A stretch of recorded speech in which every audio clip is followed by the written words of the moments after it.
Good morning, dear ladies and gentlemen. Welcome once again to the 6th Youth Forum of the World Petroleum Council Future Leaders Forum. Please welcome to the stage the keynote speakers of the plenary session, Innovative Solutions for the Changing Energy Industry.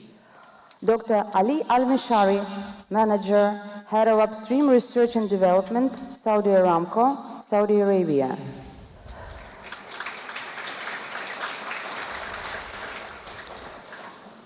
Mr. Igor Afanasyev, Deputy General Director, Zarubezhneft, Russia.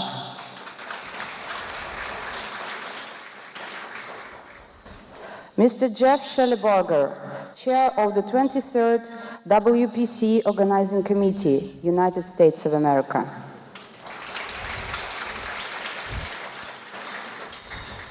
Mr. Arnaud Le Foll, Country Chair, Russia and General Director, Total.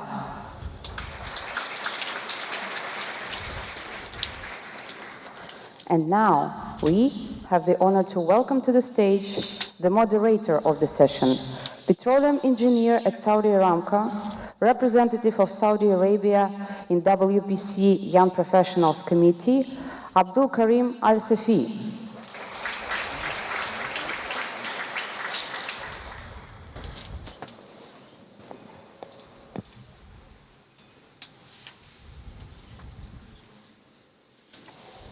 Good morning, distinguished guests, professionals, young professionals.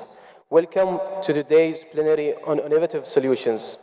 We are glad and very honored today to have such an esteemed panelist to share with us their views and perspective on such a subject. When it comes to the public perception of innovation, including that of the youth, the oil and gas industry might fail to compete against other industries, such as electronics and pharmaceuticals. After all, innovation and technology in many other industries directly touch their customer base. To the contrary, our industries and the product embrace and reflect little traces, if any, of our end products, of the range and technological advancement and innovation that were pooled to produce them. At this point, I would like to direct your attention to the WPC Young Professionals magazine, which could be accessed through your FLF app. In this magazine, you will find the technology section showcasing the innovative nature of our industry, with great examples of different technologies across different sectors, and discussion of some of the models to facilitate the industry's continuous technological transformation. More eloquently, our distinguished panelists today will further explore innovation across the industry. The format of this plenary will be a 10-minute speech by each of the panelists, followed by a discussion, and invite you to be engaged in this discussion. You can use the FLF app, and you can post questions through this FLF app. You will find your participant code at the back of your badge. Also, we'll open the floor for questions. So, without further ado, let me introduce our first speaker. Our first speaker is Dr. Ali Al-Mishari. His talk will look at the fourth industrial revolution. Dr. Mishari's background is petroleum engineering.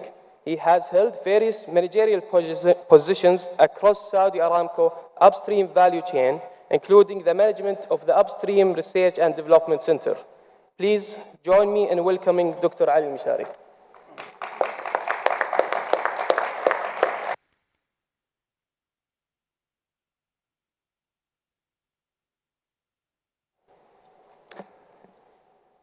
Thank you, Abdul Karim. Good morning, ladies and gentlemen. And I would like to thank the organizing committee of the Future Leaders Forum for inviting me for this distinguished panel with these distinguished panelists. I would like also to thank the hosting country, Russia, for the great organization and the outstanding hospitality as usual. The theme of this panel is very interesting. Innovative solutions for the changing energy industry. There is no doubt that the energy landscape is transforming. What's perhaps uncertain is the base of that change. Whether we look at historical experience with past transformations like the long shift from coal to oil, or at real-time challenges faced by emerging alternatives such as electrical vehicles, solar, and wind, we recognize the transition at hand will be a generational phenomenon. And while it's reasonable to expect fossil fuel will hold sizable market share and play a vital role for many years to come, especially in the developing world where growth is intense, to remain competitive and profitable, the gas and petroleum industry must transform. And we must unlock new value, both operational and human resources. And I believe technology is the key to unlocking that value. You know, in a way, we are actually very fortunate. At a time when rapid transformation is required, we are in the midst of the fourth industrial revolution, or Industry 4.0, when it seems almost anything is possible, or at least within our reach. The fourth industrial revolution is disrupting almost every aspect in our life and creating massive exponential change at unprecedented speed. The great promise of the fourth industrial revolution, it will revolutionize our industries and how we conduct business. In my opinion, it will touch every aspect in our industry and in our life. Oil and gas industry has been leading major areas of the fourth industrial revolution across all of its domains, including artificial intelligence, advanced simulation, high-performance computation, and nanotechnologies.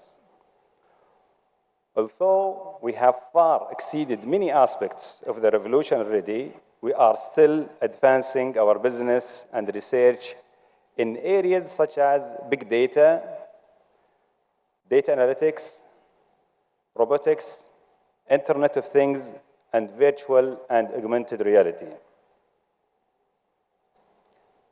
Automated data acquisition, real-time subsurface analysis, data mining, and artificial intelligence monitoring systems are just few examples of the types of innovations that will equip our young professionals and young leaders with solutions to better explore, exploit, and manage our hydrocarbon resources. Unfortunately, much of petroleum research and development investment is in a short-term incremental improvements with quick payouts as opposed to groundbreaking research. To compete, we need full integration of 4.0 breakthroughs such as machine learning, artificial intelligence, advanced robotics, and high-performance computing. Investing in low-hanging fruit and short-term payoffs is simply a model that is unsustainable. For many years, oil and gas industry has been capitalizing on Industry 4.0 to increase hydrocarbon discovery and recovery, reduce cost, enhance safety, and protect the environment. So I thought this morning we might look at some examples of long-term technological investment that are proving to be game changers for us. Let me mention some of these game changers. I thought we might start with the use of autonomous underwater vehicles, which is fully automated seismic acquisition system that will transform the way marine seismic data is acquired. The system is built upon the latest advanced robotics solutions. Ultimately, we expect these automated underwater vehicles will offer a major increase in productivity of seismic acquisition and a major cost reduction. Another example is the use of artificial intelligence and deep learning to automatically determine rock types and geological features through calibration and neural network training of core and well log data.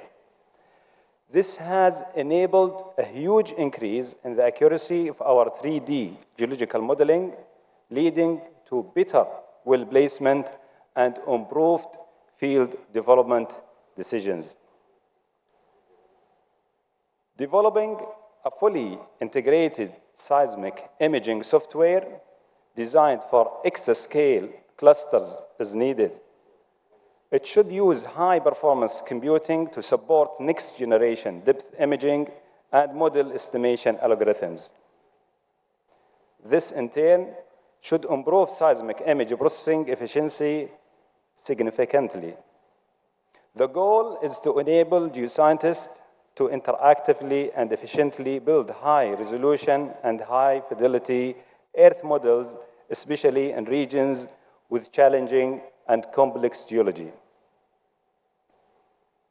Another game changer is integrated basin and reservoir simulation that in real-time working frame connects the dots between hydrocarbon generation, migration, accumulation, and fluid flow during exploitation within reservoirs.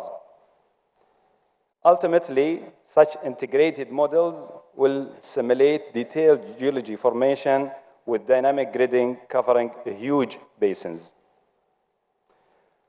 Elsewhere, IT smart agents and big data mining techniques are working 24/7 to securely collect and examine through upstream data mines to detect any abnormal well performance, perform and required analysis, and then alert engineers and geoscientists, providing them with recommendations based on best practices.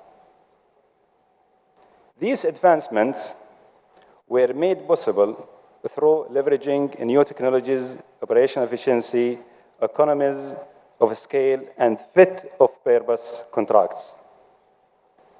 Beyond this, 4.0 is unlocking new value across exploration and production operations.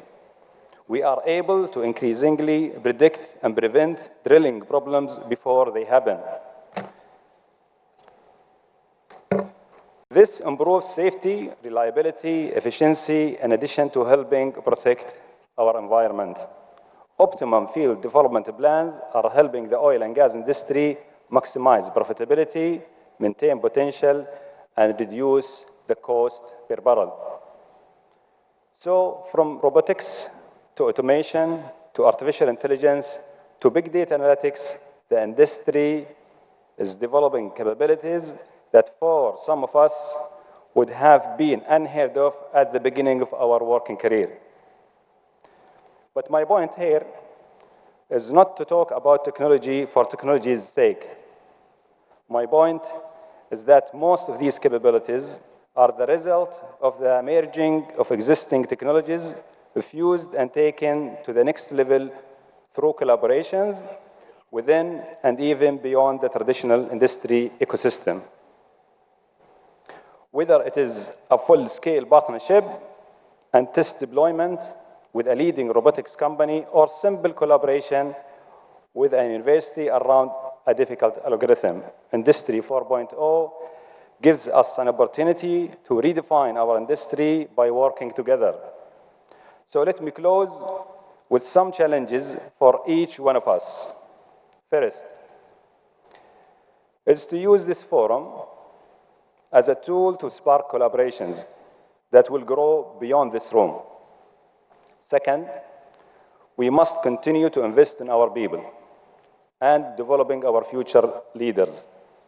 We need better management for our talents and to make sure that we have special emphasis on our strength focus on technology. And finally, technology is not an end to itself. It must be scalable, affordable, and adaptable. Only then does a broken technical barrier become a true game changer. At the end of the day, cutting-edge technology is not just business imperative. It is a moral imperative if we are to continue to provide reliable, affordable energy to the world's growing and urbanizing population. The energy we produce will be key to their quality of life. It's been said before, the best way to predict the future is to create it. Thank you for your attention.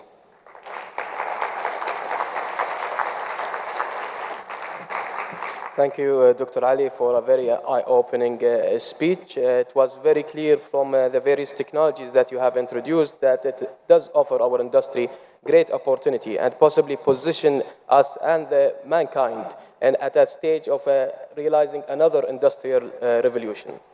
Our second speaker is Mr. Igor Afansiv. In his presentation, he will share with us Zarabuj Neft Innovation and Development Framework. Afansiv background is physical and mathematical sciences, and he holds vast experience in working at scientific and research institutes, specializing in reservoir engineering. Please join me in welcoming Mr. Afansiv. For your information, the speech will be in Russian, so please use your translation kits.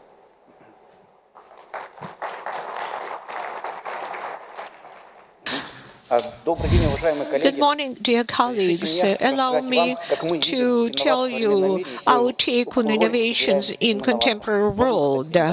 I need my presentation shown. Can you please load the slides? A slide.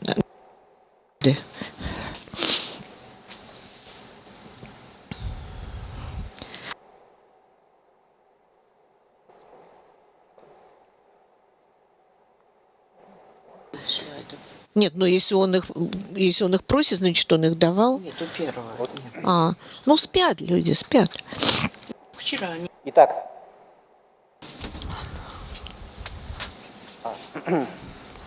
First thing to mention is that the world is of opinion that innovations in the contemporary world, it's not a whim or somebody's just desire, it's a necessity. Oil companies are working in such a surrounding. First of all, it's upstream, and actually oil upstream of deep offshore, hard to recover reserves. It's getting more and more challenging and difficult to extract oil.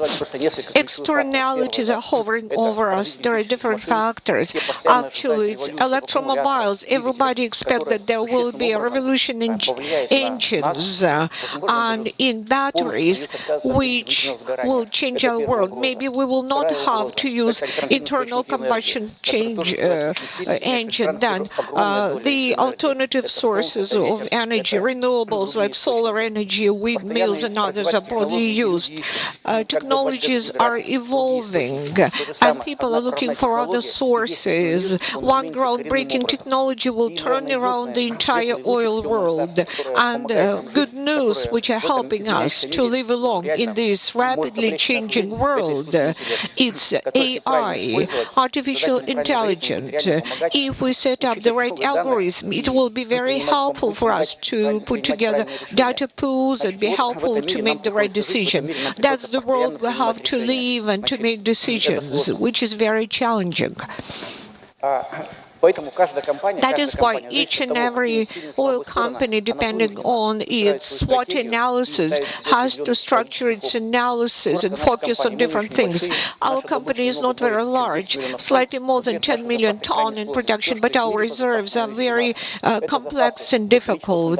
Its crystalline foundation, about 30% of 45 hydrophobic carbonate reservoirs, the remaining classical reservoirs, but very challenging as well. 50% of production is offshore and 50% onshore. Everything we have, actually, this predestines our focusing upon those state-of-the-art technologies. The first principle we embark upon for ourselves is cooperation. The world is huge. The world is wealthy. A lot of knowledge and technologies are around in the world. We cannot do it on our own account. We don't want to compete. We want want to cooperate. More than 80% of production is our JVs, and we learn from our colleagues and peers. The task we have for us is efficiency. If the company is efficient, then the technologies we take on board are very helpful for us. Here you can see OPEX in our company for production. Those companies who work onshore, Zarubezhneft, Dobych Ukraine, Rosneft, this is onshore. OPEX is $3.3 billion and $3.9 billion in the OPEX, $8 per barrel. This is the company works offshore, record high OPEX, $8 per barrel. Even when oil slumped to $40 per barrel, we continued drilling and we were in the red. So this is the, we were not in the red, we were profitable. There will be 3 more new enterprises this year. These will be joint ventures as well for hard-to-recover reserves in Western Siberia. And together with Total, Novatek, and Siemens, will start joint project on LNG project in Vietnam as well. As to the development technologies or innovations, R&D, we also join our efforts with other companies. 3 years ago, the Cabinet Consortium and Gazprom Neft and Tatneft work together. We have joint R&D. We get together every day several times, and we show our results in terms of extraction and recovery, and we present all the data to us. All our R&D are performed mainly with our centers, both in this country and abroad. I would like to mention Kazan Federal University. There are some breakthrough projects. Some international companies, major corporations are also involved in our work. Now, the focus on technologies and innovations, we cannot cover the entire set of technologies, so we have chosen several focus specific technologies on which we concentrate.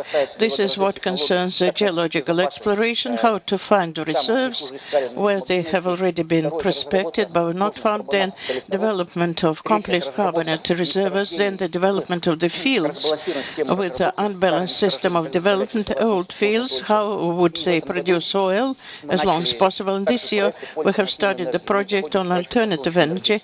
We are also concentrating on that energy project. That's on what we concentrate in our professional activity. Then digitization, which is taken into account now. And last but not least, what is the basis for this? The people, the personnel, old formula people make all the differences quite important. Major efforts are concentrated on education and receiving competencies so that the people work well. Just a few examples as to the rare zones where we work. The entire geological exploration has been completed. Everything that was drilled has been drilled. And there are 2 examples, 2 blocks on Vietnamese shelf where a great number of wells were drilled. Both blocks were commissioned to the fund, and several years ago we produced integrated data on basin modeling. As to seismic, we used attribute analysis, and on these fields, the first deposit block 09-112, 2 wells were drilled on anticline structures. They were dry. We found the cliniform, and we took these blocks back. We drilled the wells on the slope 500 meters below the upper point of the trap and received the inflows of 1,000 tons per annum.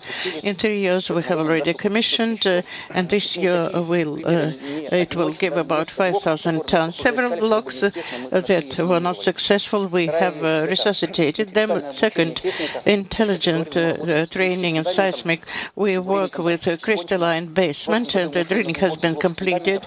Last year, we drilled the deep blocks of the basement, and their productivity based on correlation made it possible to find a connection. Yesterday on the basement we drilled 8 successful wells, and this year we get 500 tons. That is a direct contribution of the technology. As to carbonate reservoirs. Probably I will dwell on two aspects and two technologies. At the moment, our company, Rospetro, conducts the test of technology. We have a high temperature and high cost of water, and we have worked with all international leaders on synthesis and chemicals that can survive. The company could provide the adequate chemistries, but we have completed pumping of surfactant that is quite critical because the reservoirs are not drained, and we understand that this is difficult. It is difficult to find the key, but we hope that we'll succeed. Besides, we are working with our colleagues from Total, and we have a joint asset Karagan field, and Total synthesizes chemistry with pre-assigned properties to increase oil recovery. There are examples of integrated management of old fields. The results and the figures are shown in the right-hand part. Then digital field also places a lot of emphasis and time and effort on digitalization. We have for several times a targeted project which covers all the aspects of the activities of the company. A digital field per se has already been organized. 98% of the tool wells and technological process at the field are digitized in real-time mode, and we can see what is happening in the field. We have the simple analytics, and we can control the wells from Moscow. Regulation of the pumps is done in direct mode from the central office, and anyone can track how that field system operates. Besides, we have completed the development of the software on integrated designing, and now as to the main assets, we have the integrated models of the fields surface arrangement. For instance, we have 13 deposits at Ros and Petro, and the arrangement and the models have been digitized. We have a common model. There are a team of experts who model and calculate it in and monitor in real-time mode. This is just the beginning. We are moving forward. Our next task is digital geologists. I have already mentioned the personnel. We think people make the difference. There is a lot of challenges in the world now. A lot of different things happen in the world. We have to know what is related to electric engine, gas hydrates. We have to have basic knowledge and be competent in physics and mathematics to understand how oil occurs in the layer. We just have to understand the physical process and correctly model the process and to get correct results. Therefore, lately, we recruit a lot of people with classical education, physical mathematics, IT. Most of them are candidates of physical, mathematical, technical scientists, doctors of sciences, and in the last 5 years, the share of people with basic education, physics and mathematics increased twofold, and we have more than 20% of people working with this education who work with innovation and technology and record physical processes in the street. And it is practiced in many Western companies. In Russia, it is not quite common in Russia. To become a rich person, you have to be the manager. People who are dealing with technologies and specific work with their hand to get high salaries. It is almost impossible. In our companies, 2 years ago, we tried to solve the problem. We produced a second line to develop the competencies of technical specialists. So we have a line of experts. Now each person can develop and expert. There is a line approved by legislation, and his revenues might reach the level. The that is that of the higher management. The people are digitized and no one has reached the upper stage, but many people have reached the second stage, and later at other sessions they will make their presentation. You can ask them. The system starts operating and thus will concentrate on the work, and the company will develop along a correct trend. The next thing is the knowledge management and distribution system. It started its work finally this year. That is a larger database and knowledge base on the company that has access to all most important libraries that are available globally. That is a system of intelligent search, a constant forum to communicate between people in the company. There are specific trends to which these experts are assigned.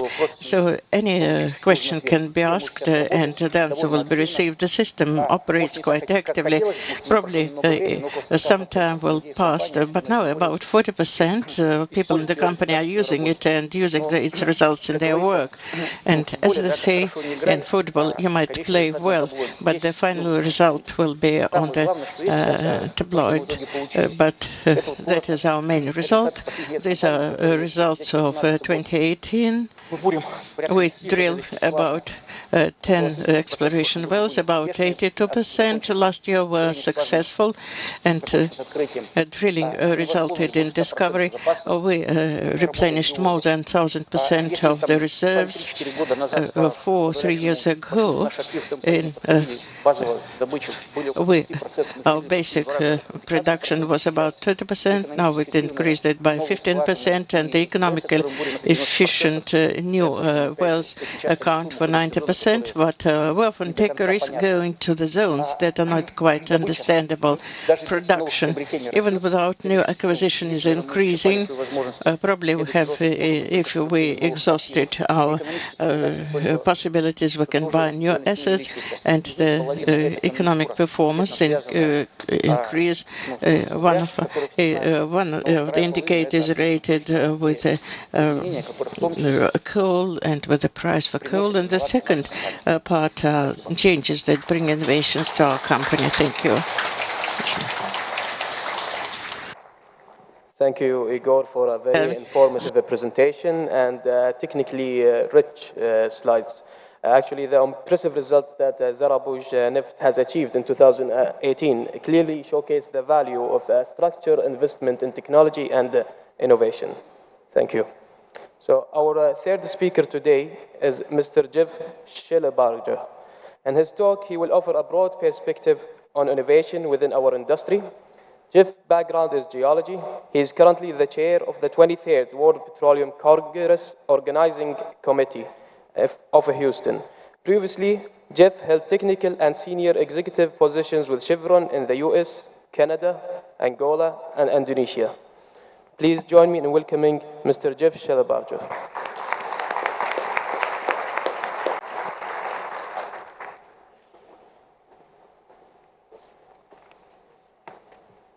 Thank you, Kareem. And I'd just like to thank the meeting organizers, the folks that have put a lot of time and effort to put this forum together, our Russian hosts, and the participants for coming to the Future Leaders Forum. It's my honor to participate in the conversation today.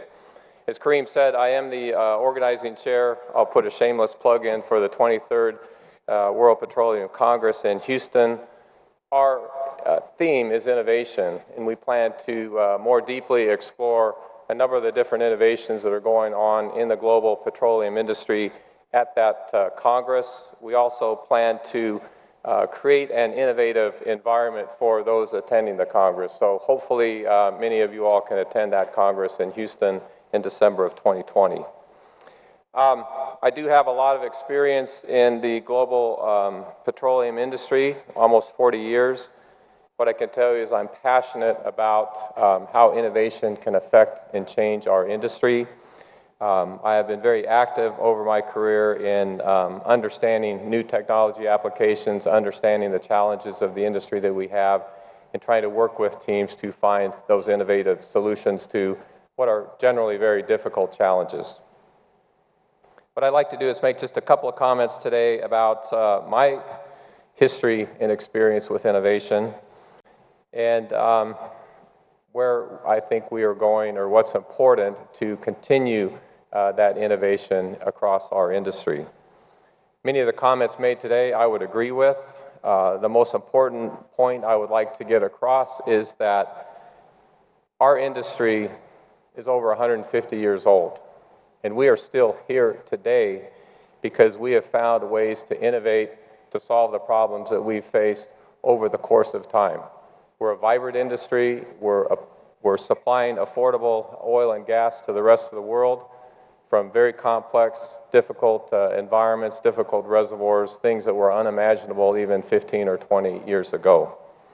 We are an innovative industry. We keep asking the question, how can we be as innovative as pharmaceuticals or some of these other industries? We are maybe one of the most innovative industries that this planet has ever known. Having said that, what drives innovation in our industry is primarily need and opportunity. And when I say need, what drives innovation in our industry is really being able to compete with the economic realities of a low-margin business, commodity prices, and a very dynamic price environment. When prices are high, we're forced to innovate to take advantage of new opportunities. When prices are low, we're forced to innovate to increase efficiencies so that we can sustain our business in a low-price environment. We have a limited product that we develop. We are constantly challenged to use innovation to replenish the resources that we have that drive the businesses that we operate. And finally, the other need that drives our innovation is what is an increasing expectation from shareholders to find solutions that they want to have solutions for. Energy efficiency, reduced emissions, some of the sustainability initiatives that are out there. So those create new opportunities for us to think more deeply about how to solve those through innovation. And finally, the other thing that drives innovation is opportunity. When we find deep and challenging reserves somewhere around the world, we can't just let them sit. We've got to work those reserves. Finding a way to produce those economically becomes an opportunity, and again, that will drive innovation. Lastly, the opportunity of new technologies and to apply those technologies into our industry will also, I think, drive further innovation. So a couple of comments were mentioned about today's focus in the industry. What I would say is we are in the early stages of what is going to be a very active innovation cycle in our industry. And that's primarily driven by these new technologies that we can pull from other industries or other sectors and apply to the businesses that we have. There's been an explosion of sensors, artificial intelligence, data analytic tools, and we can use all of those to the databases, the information that we have today, the types of operational processes that we have today, improve the efficiency and the effectiveness of those processes. The focus of the industry today with respect to innovation is really on those base processes of our business. I think some of the largest contributions so far are really in our blocking and tackling and our operational parts of our business. Automating decision-making, using more of the available sensor-driven information in our operations, having machines talking to machines is really revolutionizing the ability to run more efficient and more effective operations. The unconventional story is really a story of digital innovation. When you look at a place like the Permian Basin that's gone from 0 to 3-4 million barrels a day of production in the last 10 years, that's primarily driven by data analytics and looking at how to improve completions efficiencies by pulling all the information from trial and error work that other companies have done.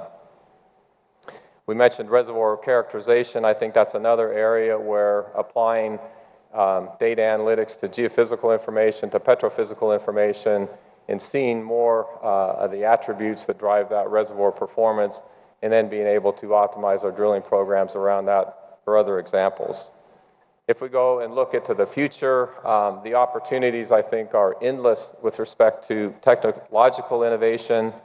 The the transportation, logistics industry. You know, any site, any drill ship, any field where we operate, we have literally hundreds and hundreds of trucks, people, suppliers coming to those sites to deliver. If you think about Amazon and simplifying that whole logistics and supply chain, I'm not suggesting Amazon runs our supply chains, but I'm suggesting that the industry can take a look at that consolidated supply chain and find great efficiencies in terms of how they operate their businesses.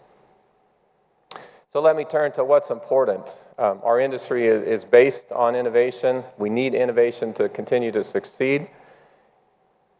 We've got to find ways to assure that we continue that innovation over time. I think it starts with the individual. We mentioned the individuals, the management that we have today, the current leaders that we have, the future leaders that we have, the technical professionals that we have to be deeply grounded in their disciplines, the sciences, math, and engineering. You cannot apply innovation without understanding the problem that you're trying to solve and understanding what those solution spaces look like. Just having an application isn't going to drive business value. You really got to solve the technical problem. With that, you need a deep understanding of that. Having said that, today we rely a lot on data analytics experts and artificial intelligence experts to drive it. You know, each one of us at the senior level and at the technical level has to develop a competency in these new technologies. We can't make decisions around these technologies, and we can't effectively integrate these technologies into our basic sciences without understanding both sides of that equation. Secondly, to sustain our innovation, we need to be able to develop compelling investment cases. Many times, it gets to be a decision of how do I want to use my discretionary capital? Do I want to put it in this new app, or do I want to put it in a well? You want to do both, but we have to have a certain amount of investment that goes into resources and new technologies in order to sustain the changes that we're trying to make in our business. That gets back to people understanding what the problem is that they're trying to solve, people understanding the right technologies to use to put together for solving that problem. I liken it to an exploration recommendation. You know, it's a risked investment to pursue a new innovative solution. We've got to have enough upside in that investment to support that risk investment. And maybe the last thing I would say about a compelling business case is that if you can't show demonstrated improvement in efficiencies, which drive cost per development or cost per barrel, if you can't show improved efficiency and recovery, which is more barrels for the dollar spent, you probably shouldn't be working on that solution, because at the end of the day, I think you have to show that solution, how it's going to drive some of the fundamental metrics in our business. The last challenge I think we have in terms of sustaining innovation is just the natural tendency in our industry to get complacent. Not everybody can see the future. Those times where we have more than enough oil to supply the demand that we see, we get complacent and we decide we don't need to invest money in new technologies and new operations. Once we put a new field online with the latest and greatest technology, maybe we aren't as motivated to look at improving the efficiency and effectiveness of that new field or that new operation. When we stop innovating, we stop gaining ground on the efficiency and the success that we need to drive our business. So we can never give up pursuing innovation. Again, our industry is one that requires focus on efficiency every single day at every levels of the organization. So to close up, what I would say is that we are in an innovative industry. We are in an exciting time to apply new technologies to our business. I think the comment made where we should be striving for step change solutions is really important. The incremental solutions are important, but also having some amount of that resource or attention going on the large step change solutions. and we can't get complacent. So I'll leave with a quote that's one of my favorite quotes with respect to innovation. I worked with a North American Indian chief years ago in Oklahoma. He, on their Indian reservation, was quite a bit of oil, but the industry had gotten, they weren't excited about pursuing those opportunities anymore. And he had this big quote over his office, and he goes something like this: there's times where we thought we were running out of oil, when in reality we were just out of ideas. So it's all of our jobs to continue to keep those ideas flowing, to look for new applications of technology, and to keep evolving our business over time. Thank you.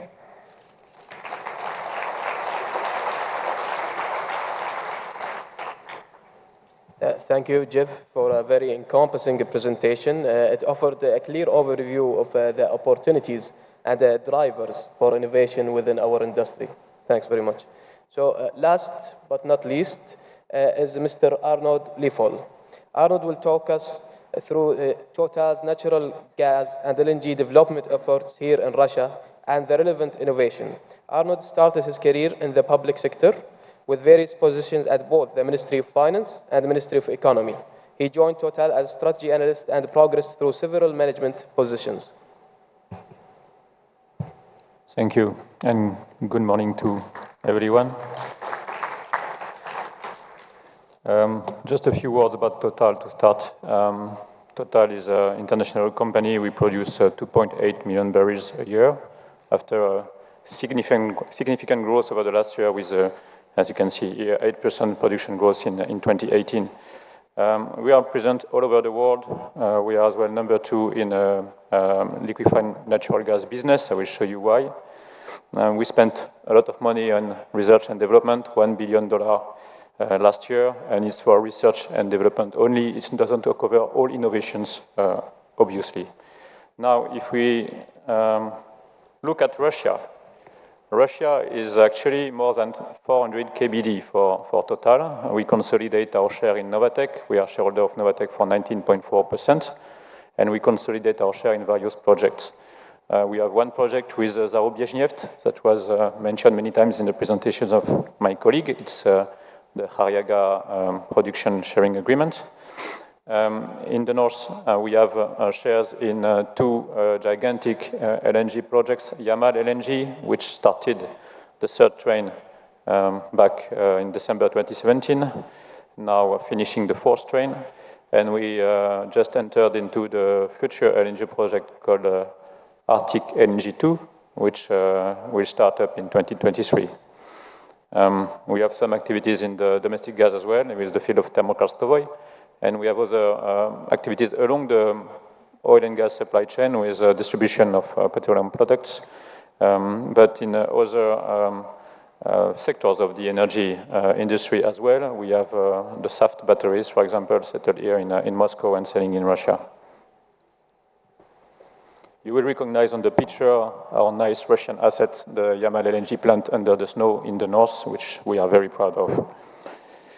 So, what is changing in the industry? Let's start with that. We have this ambition in Total to deliver clean, reliable, and affordable energy to the world.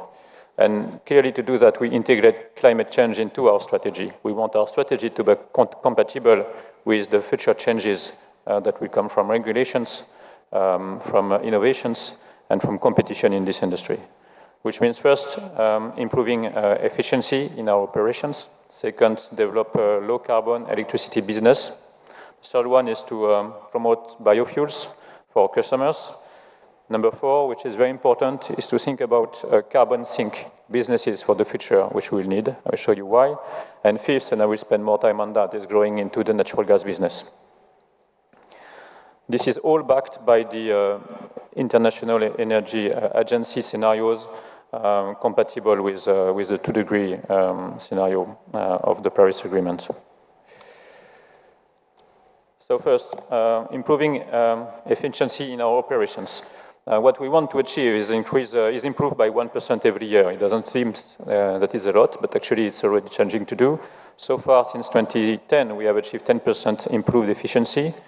And this comes with our zero routine flaring policy that we want to achieve by 2030. We have already reduced by 80% our emissions from routine flaring. So this is requiring a lot of investment, as you can see here on the slide. We have to invest $300 million over 5 years in all our downstream activities, meaning refineries and petrochemicals to reduce, to improve our efficiency. We deploy now new innovations like electrification of the processes everywhere. If you know about Norway, in Norway, even offshore electricity is coming from the grid and not from the hydrocarbons produced. So no routine flaring, obviously, and switching to low carbon energies on our sites. And of course, now every time we make an investment decisions, we factor in a price for carbon. Today it's $30 per ton, and it will be increasing over time. Second axis is the low carbon electricity business. You might say that for an oil and gas company, electricity is a new world. Actually, as you can see on the right side, this market that we try to address, which is the production of low carbon electricity without nuclear, within nuclear is for specialists, so we focus on renewables and gas power plant, will be increased by 2.5, multiplied by 2.5 actually in the next 25 years.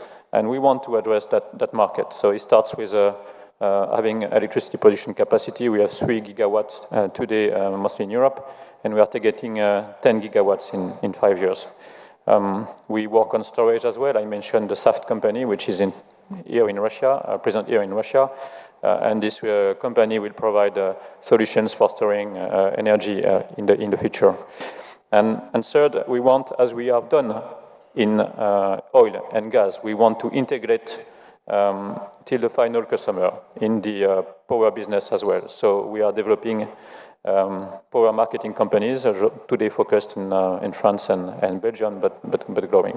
This is very important, we think, in this business, where we don't know where the value will move in the future to be integrated from the well to the final customer, to the wheel, what we do in oil, what we do in gas, and what we'll be doing in the power business as well.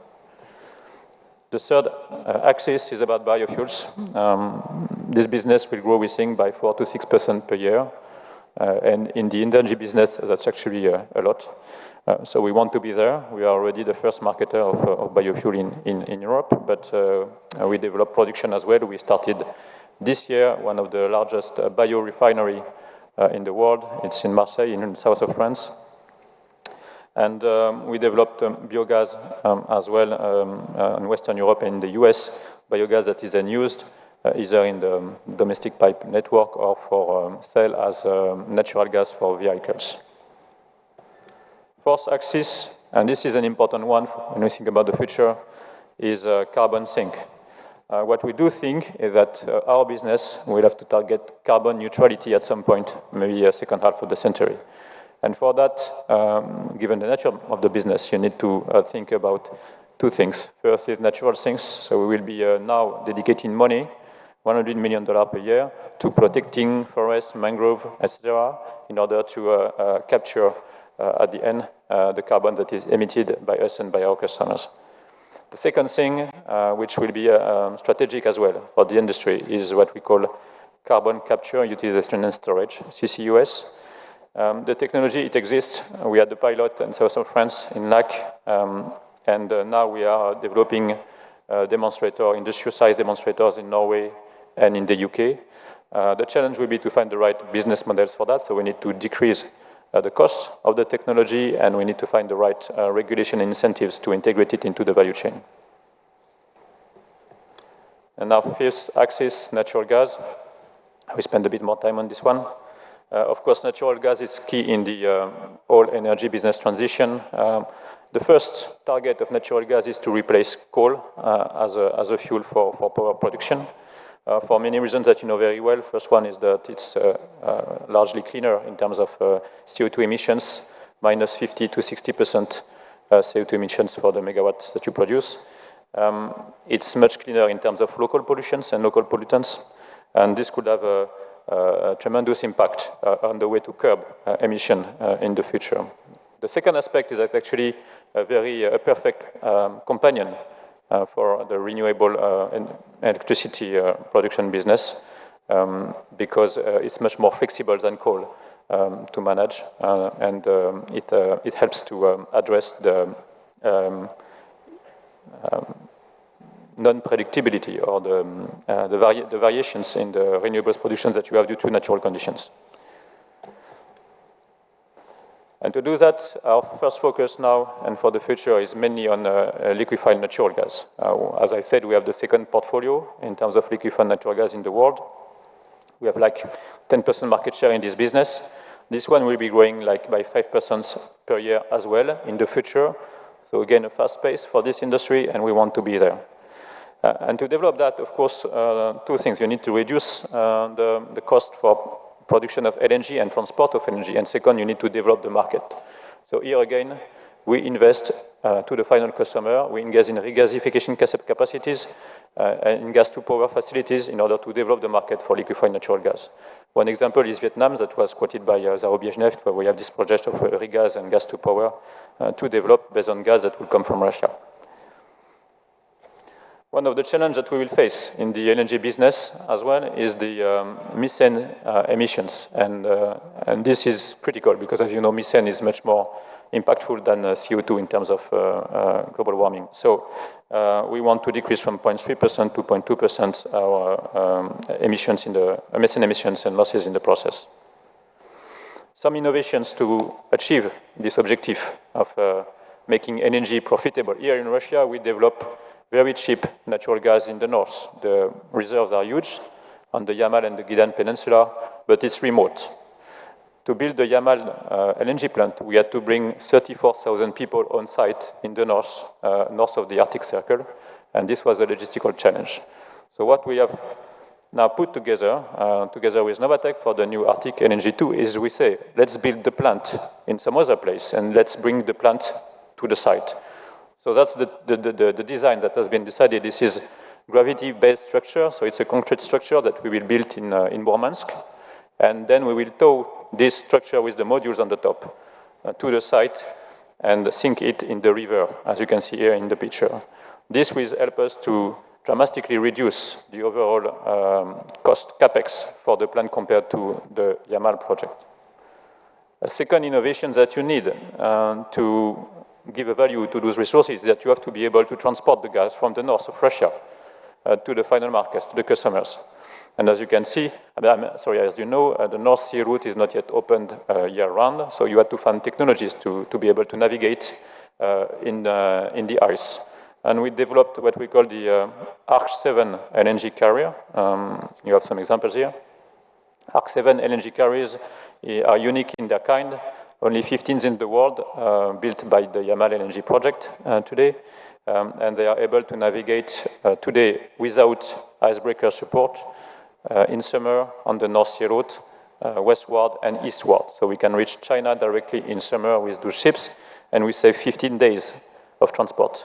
Now, of course, for the future, the target is to do that all year round, and this is a joint investment by the Russian Federation and the projects and partners in Yamal LNG and Arctic LNG 2, with a combination of new fleet of nuclear icebreakers that are built here in St. Petersburg, and a new generation of ARC-7 LNG carriers to bring the overall fleet above 30 ships and be able to transport the LNG manufactured, produced in the north of Russia. A few words to conclude about digital, of course. Our business is producing a huge amount of data. We are a data-producing business, and we need to, of course, compute and analyze those data. So one part of our digital strategy is focused on data intelligence and valorization. The second part is about new ways of working.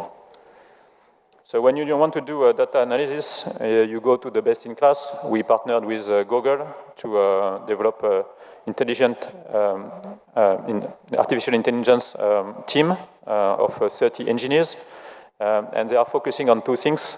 Of course, image processing on one side and analysis, and the second one is lexical analysis, meaning being able, with the engine and the machine, to read all past reports and gather information. These are time-consuming, low-added value tasks that are performed today by people in our team, and we want to dedicate to externalize it to the machine.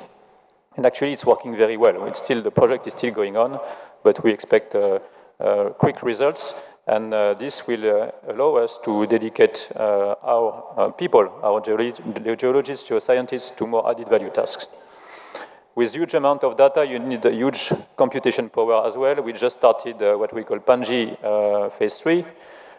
We have now the most powerful supercomputer in all the industry worldwide. It's ranked 11th in the worldwide ranking for all supercomputer, including laboratories, public sectors, defense, and so on. And this is key to have a more accurate analysis and value added from your data. About improving the way we work, we have developed what we call the enhanced operator with total industrial mobility applications. So it's like, you can see it's like an iPhone or iPad, whatever, with an app store. Many applications that they can use on the day-to-day. It's deployed today in 40 sites, used by 2,000 people, and this will be rolled over even wider. And of course, we think about our customers. They as well can improve their experience as a customer thanks to digital, and we have a whole series of applications for them as fuel buyers, for example, or visitors to our service stations and shops. And now last innovation that might not seem obvious to you. It's not technical innovation, but it's behavior innovations. What we think is that this industry has to be vocal. We should not hide. I mean, we have to embrace the change, we have to lead the change, and we have to explain how we want to do it. That's why with Total, we decided to be a partner in all kinds of initiatives worldwide, whether it's the Oil and Gas Climate Initiative, whether it's the Alliance to End Plastic Waste, some other initiatives to defend the fact that we need a carbon price to trigger all those innovations and accompany the change of the industry that is necessary, to say how we want to do it and to say that we do it, because we have to be transparent about that as well. Thank you.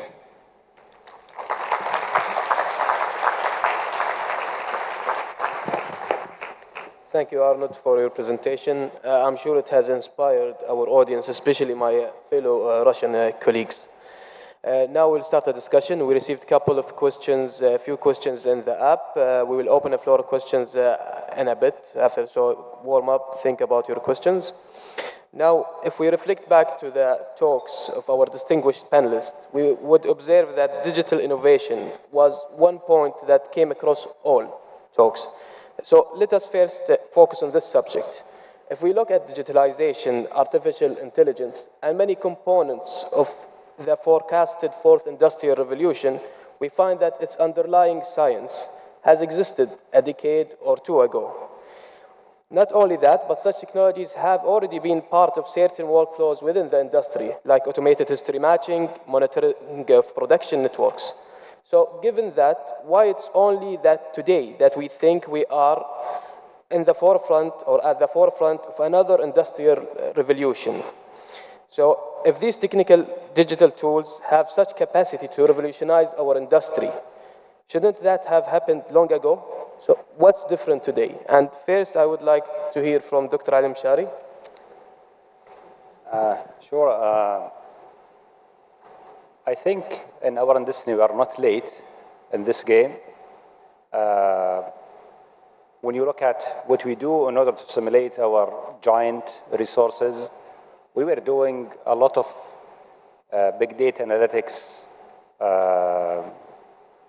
and we simulate huge data. When you look at data, 3D seismic data acquisition, we are not dealing with small set of data. We are dealing with terabyte scale of data, and we are doing, great in, for example, these two subjects. But when you look at the chain of E&B within our industry, we don't see digitalization coming across the whole chain.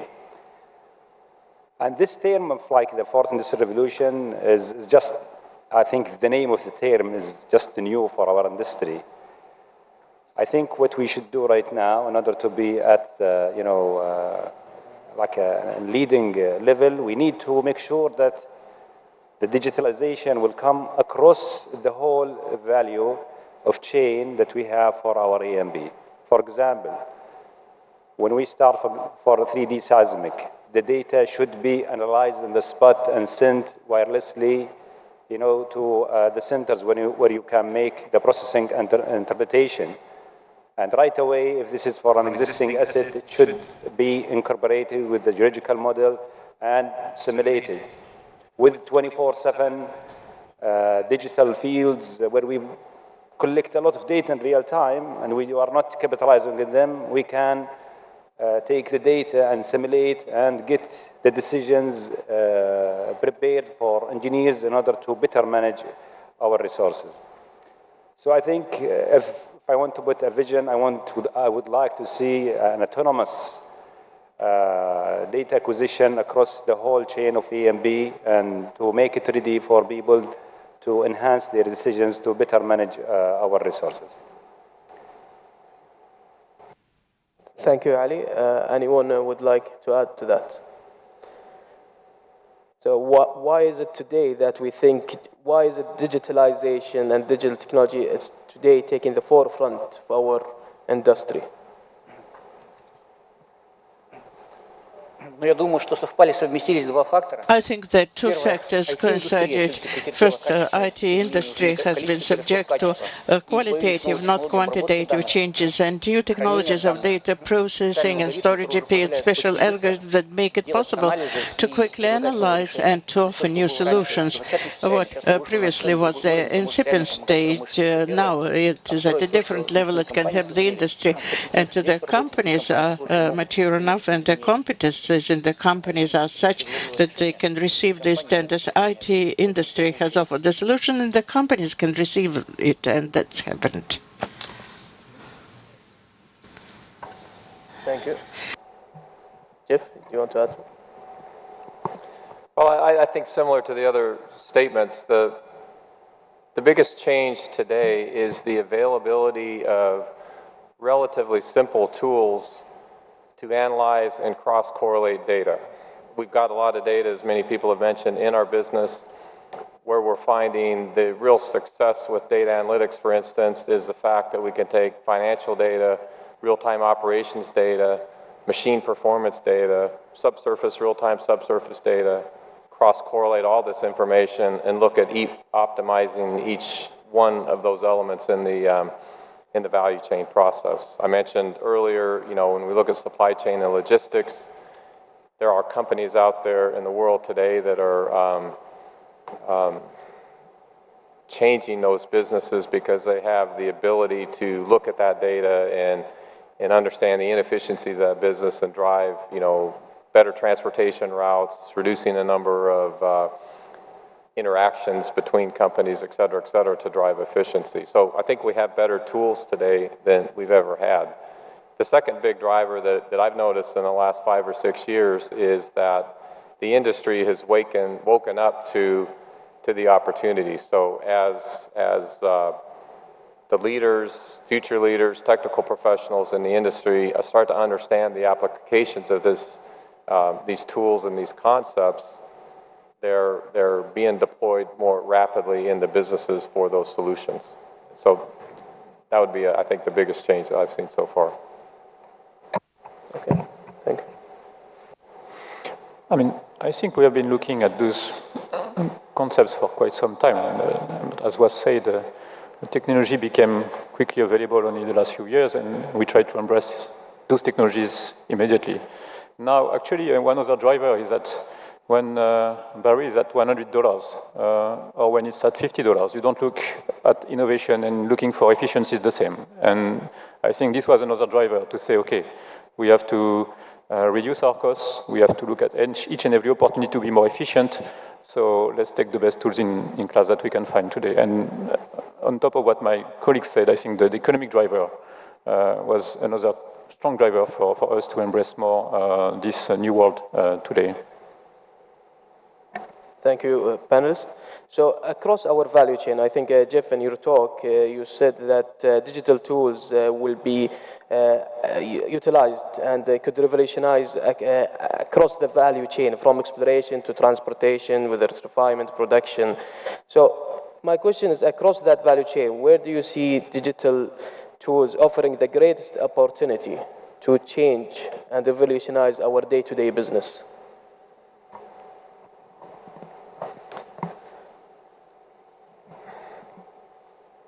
It's unlimited, I think. If I was to have to pick one right now, to me, it's in the operations parts of our business. We are, I think, as an industry, becoming very successful in creating centers where all this operations information is coming into, so we can remotely make decisions. We can have more data available to the operations people to increase and improve the reliability, the efficiency of the operation. Artificial intelligence applications are maturing well enough to go directly from capturing and having humans making these decisions to automating those decisions so that machines talk to machines. They optimize each other, they optimize whatever the production process is. They can do that faster. We have gas plants right now in the industry that have variable inputs of types of gas that come into that. The plant has to tune itself instead of an operator seeing a change in that incoming stream of components. That's actually seen upstream at the wellhead. And by the time that gas gets there in a different component, the gas processing facility is already adjusted, what it needs to operate. So, I think we are hesitant sometimes to make that leap, but probably the biggest opportunity is to drive that efficient because there's a step change in terms of the efficiency, the performance of the product specs that come out of that process. Anyone wants to add? I can add to this, and I think it's difficult just to predict one area where you can say we have to focus on this area because the name of the game after digitalization is integration. And you have to integrate all of your workflows from exploration all the way to plug and abandon the asset. And with this, you will really create value that will help you to optimize and make sure that you do things in a cost-effective, safe, and environmentally responsible manner. So, thank you, Ali. Jeff, you raised a very nice point. So you mentioned automation and maybe decision-making where human might not be interfering. And you mentioned hesitance. So when we go to automation, how do we convince the decision-maker that automation is safe enough, that risks are minimized since humans are not making the decisions? Well, I think you have to pilot those technologies, and again, it's a risk-based decision. There are many, many places that we can automate machines or activities that aren't a high-risk component of our business. If it makes the wrong decision, it's not a catastrophic outcome. And so I think the question is, where can you start to pilot and implement these things in a less risky or a less important part of your operation to gain the confidence that it works. You always need the human monitoring and intervention around that. So, you need to use the reporting capabilities of these technologies to monitor that and have that secondary set of eyes on it. Okay, thank you. So we'll open the floor for questions in a minute. Please locate a mic. I'll take a question from the app. We received a question, I think it's very relevant to Arnold's presentation. So you showed a collaboration with Google. And the question is that in the new era of digital tools and digitalization, we need a new skill set. Maybe we need data scientists.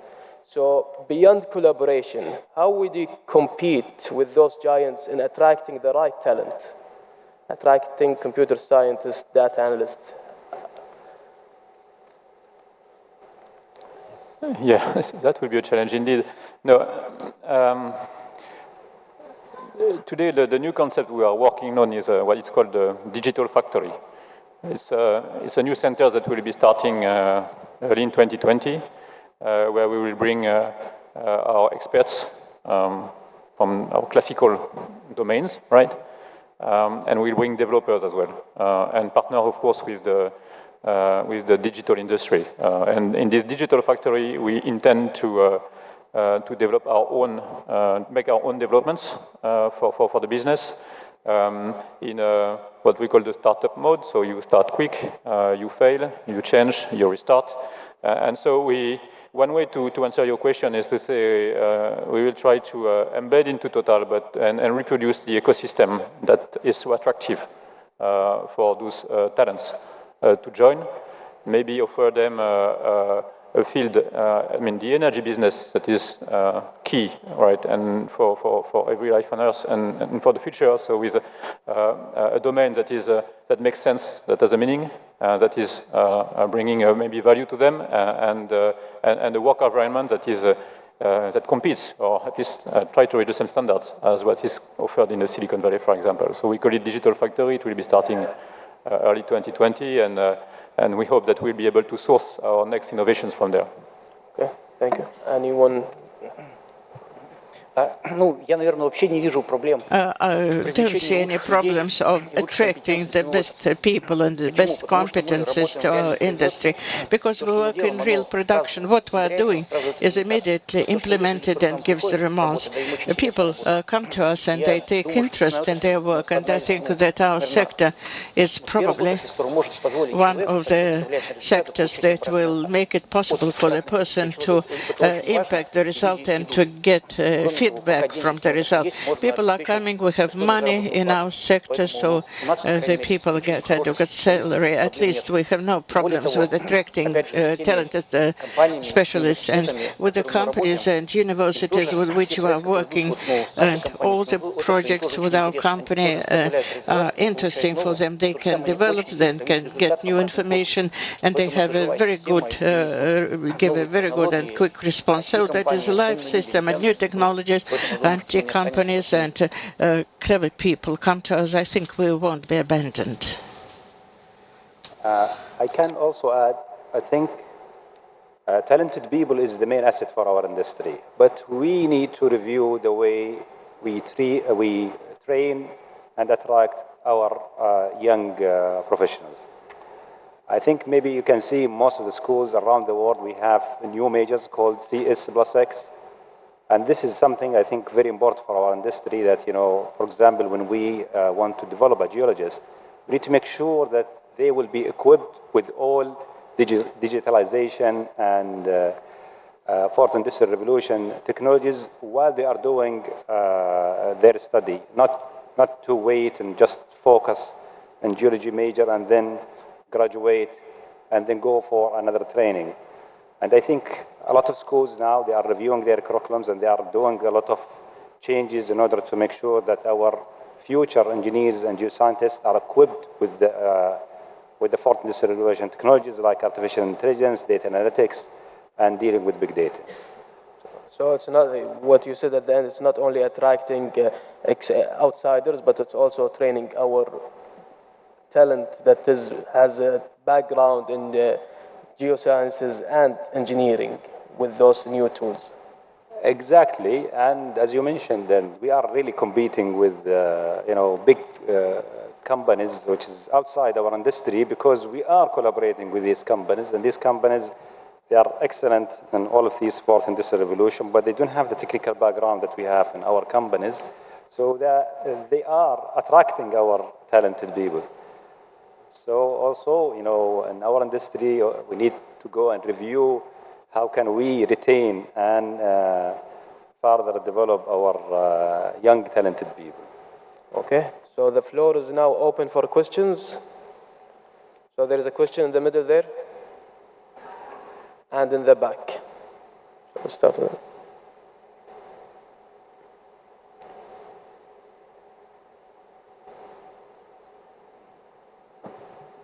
Добрый день.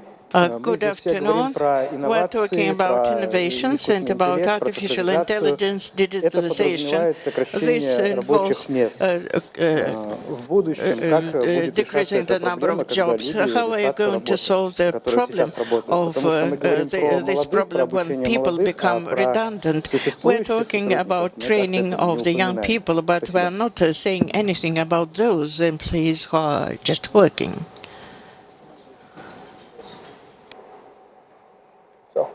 Well, I'll start. I don't think any of these, my personal view is I don't think any of these technologies fundamentally displace the people that we need to be being trained, being experienced in growing in the industries that we have. We will be producing oil and gas for a long period of time. We need to continue to drive innovation in the industry to be successful. It's really more a question of how we use the human capital that we have in our business. It comes down to the training and the development of those people and the maybe more dynamic transitioning of what we're asking people to do. We spend a lot of time as earth scientists and engineers just gathering data and information. 30-40% surveys show 30-40% of the time of a scientist or an engineer is to just gather information in order to do the project that they're working on. That's a huge opportunity to spend 40% of their time solving problems, using that information to improve the quality and effectiveness of the business. So I think that we need to look at it, maybe more optimistically. This isn't a reduction in people necessarily. It's a reallocation of that intellectual capital to solving the complex problems that we have. I can say that digitalization in our company resulted in increasing numbers. We had set up a new department and nothing was reduced in other department, and new work appeared, a new department. There were projects on digitalization, digital geologists, automation of the data, and use of GIS, and technical specialists, geologists and developers. There is a shortage of these specialists. So probably in some trends accounting, that will result in decreasing numbers. As to people who get result in technical specialists, they will just have a new instrument that they will be needed. I don't think that there will be any reduction in the numbers of these experts. They will always exist. They will just have new extra instruments so that they will take more correct decisions. If I can add, actually this industry has always been using the top of the technology. And it was not to reduce the number of people, it was to address new challenges, technical challenges, to go and look for oil where we could not look at before. So what we see today is not new in the history of oil and gas, it's just the continuation. Now, if I come back to the example I gave about partnering with Google on processing geological data, actually, if you take one geologist today, instead of spending 80% of his time doing low-value tasks, he will spend 80% of his time doing high-value tasks, and it makes actually the job even more interesting for him. So I'm not at all concerned by the issue that was raised. I agree with what was said, by my colleagues here, and I can add also that, I think the digitalization will help us to better utilize our time. For example, we have a lot of routine tasks that we do that is taking a lot of time from our people. So I think these technologies will help us to take care of these routine and also unsafe jobs. As Jeff mentioned, it's going to be just a reallocation of people working from one place to another place, and job titles might change, but I don't think the overall number of employees going to decrease. As we move with time, we drill more wells. As our assets age, we drill more wells, and that required more people to manage them. So I think that will make our overall process efficient, but I don't see in the long run that we are going to have reduction in employing people. Thank you all. It's very clear that it will create opportunities and more jobs and wealth, probably. So we'll take another question in the back. Thanks for your great presentations. My name is Mehmet Zeki Erincik from Turkish Petroleum Corporation, petroleum engineer, working as a petroleum engineer, and studied at the University of Texas at Austin. When I was studying in the US, there were some topics related reusing the abandoned wells, oil and gas wells, for geothermal production. So, there are many abandoned wells in many countries, and they have very high temperatures some of them are like 60, but some of them are like higher than 100 Celsius degrees. So this can be used for greenhouses or maybe heating, residential heating. I would like to ask this question to all of you.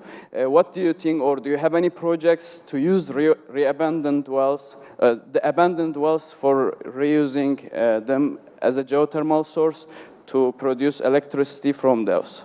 Thank you very much. So anyone want to comment? So basically it's geothermal energy, but using existing assets probably for geothermal. I don't know about geothermal. I mean, geothermal, you need to be, maybe, I guess, close to your market if you want to use them, which for many oil fields is actually not the case. But if you think about depleted fields, actually it's what we are doing in Norway and actually in the Netherlands. We have a project for re-injecting CO2 into depleted fields.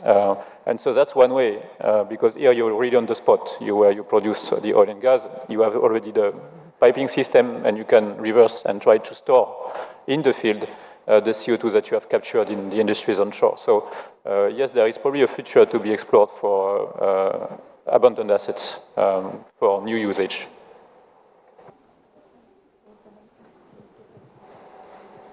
Anyone else would like to comment? If not, we will move to our concluding question. And I apologize to the audience.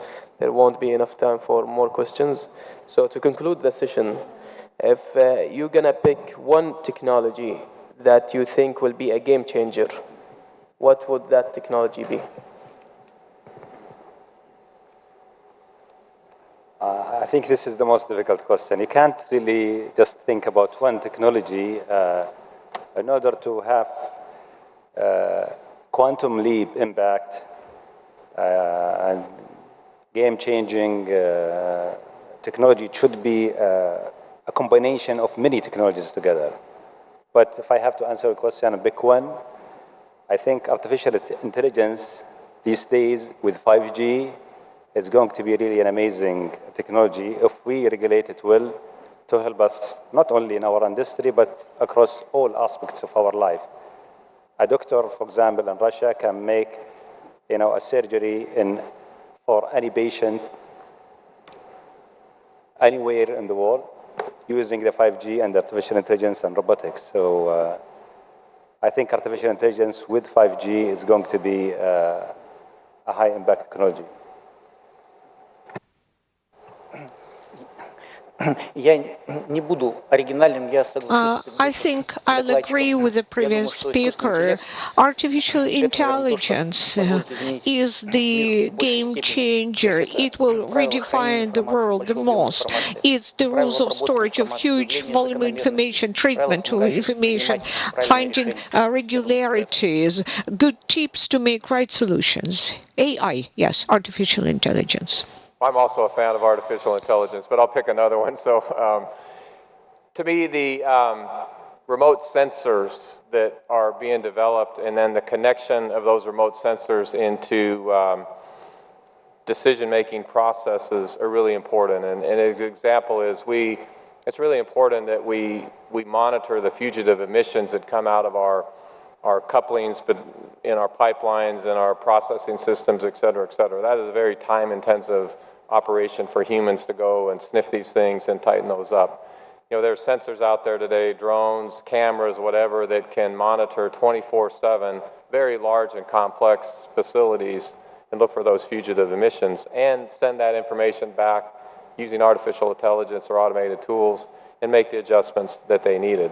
So instead of waiting a week or 2 weeks or 3 weeks to see something, you can do that instantaneously. And that's a significant reduction in those types of emissions. In deep water systems, they have robotic underwater devices that just run around on their own, picking up geophones, looking at pipes and connections and jumpers and things like that. And so more of those types of equipment in our fields and that 24/7 monitoring of our operation, I think, is another big quantum leap type area. So AI was mentioned, Internet of Things was mentioned, so of course they will be there.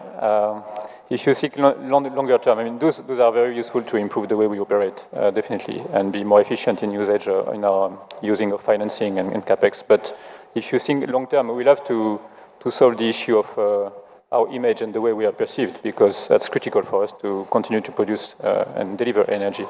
And any technologies that will reduce our impact, targeting the carbon neutral industry, which for industry is the most challenging that we have in front of us for the 40 coming years, will be critical, I think. Thank you. So at the end of our session, I would like to thank our panelists. It was an honor to moderate among you and to sit among you. I would like also to thank the Russian National Committee for their hospitality and organization. And for our panelists, the National Committee of Russia would like to give you, and WPC would like to give you a small token of appreciation for your participation. Many thanks. Please join me in thanking our panelists.